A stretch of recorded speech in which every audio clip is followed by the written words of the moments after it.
In the modern era, music streaming services like Spotify make up 67% of the worldwide revenue in the music industry. The convenience that these services provide has resulted in a decline in sales of physical CDs and vinyls. What was once the norm for consuming music is now considered a collectible. However, we have seen how the Asian market has experimented with the physical media to keep it relevant. In the last few years, K-pop has become a global sensation, taking the music industry by storm. We have seen how groups like BTS and Twice have reached the top of the Billboard 200 on multiple occasions. And with their mass popularity, their branding have been benefited by the growth of streaming services. However, they haven't ignored the physical market. Instead, they have used that same branding to promote their physical albums. In 2023, the International Federation of Phonographic Industry, or IFPI, reported that 4 out of the 10 best-selling albums around the world that year were K-pop albums. Not only that, but that same year, 35 K-pop albums reached over 1 million sales. In comparison, in 2019, only 1 K-pop album reached that goal. Now, to understand why K-pop albums are a profitable product, we need to analyze how these albums are marketed. K-pop albums are celebrations of their branding. They bring a lot of extra goodies like pictures, stickers, posters, and the most well-known of them all, photocards. Photocards are collectible cards that usually have a picture of a member of the group.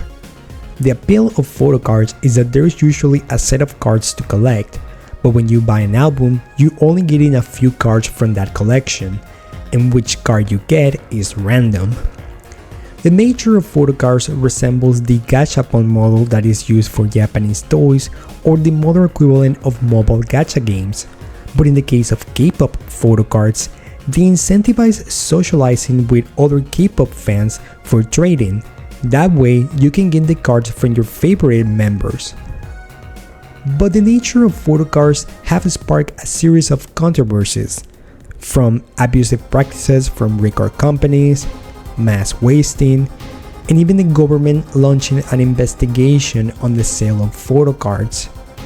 In this video, I will talk about some of these controversies while discussing how the music industry profits from fanaticism and consumerism. In 2023, the K-pop group NMIXX released their third single album, which was titled A Midsummer NMIXX Dream. This album only contained 2 songs and 2 instrumentals of the aforementioned songs. However, despite being a small album, there were over 150 photocards for each member of the group.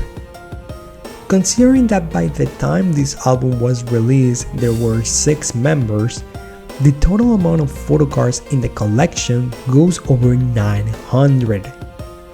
And that's not even the worst part. Some of the cards were exclusive to certain events and retail stores.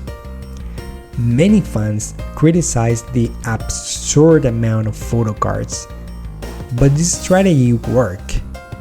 This album reached over 900,000 units sold, a massive surge from the 560,000 units sold from their previous album. Also in 2023, we saw a collaboration in Korea between the K-pop group IB and the American restaurant chain Papa John's, where you get a set of photocards for buying a pizza at participating stores. The general consensus was that criticism of big corporations because they incentivize children to overspend on food that most likely they are not going to eat just to get a piece of merchandising from their favorite idol. It was even reported that a 12-year-old fan spent over 200,000 won, which will be the equivalent of $144 in drink and pizzas just to get the full collection of photocards. As we have seen, K-pop fans are willing to overspend on merchandising, and record companies are aware of this. As such, they have increased the amount of albums that are being produced. According to the representative Won-Chik of South Korea's Democratic Party, K-pop companies had used over 800 tons of plastic in 2022 to produce albums. This is 14 times the amount of plastic being used in 2017, where the number stands at 55 tons of plastic. Considering the nature of photocards, fans tend to buy multiple copies of each album to get their desired cards or to complete their collections. In Korea, this has created a waste problem, where 1,400 tons of plastic wasted in 2022 came from CDs alone. This has made the Korean government consider strategies to deal with the environmental damage that the K-pop industry is creating. Many K-pop groups have gotten away with the random card strategy, but this tactic is abusive, forcing customers to buy absurd amount of goods that they don't need just to get some cards. K-pop album sales have reached record numbers in the last few years, but fans are arguing that these practices are abusive and they are making use of fans' love just to earn a profit. But there might be some good news in the horizon. In August 2023, the Korean Fair Trade Commission launched an investigation on K-pop agencies due to the complaints of excessive spending on photocards. They are also looking at the matter of companies altering production to make certain cards harder to find to boost album sales. However, there is no official response on the matter as the investigations are being handled in confidentiality.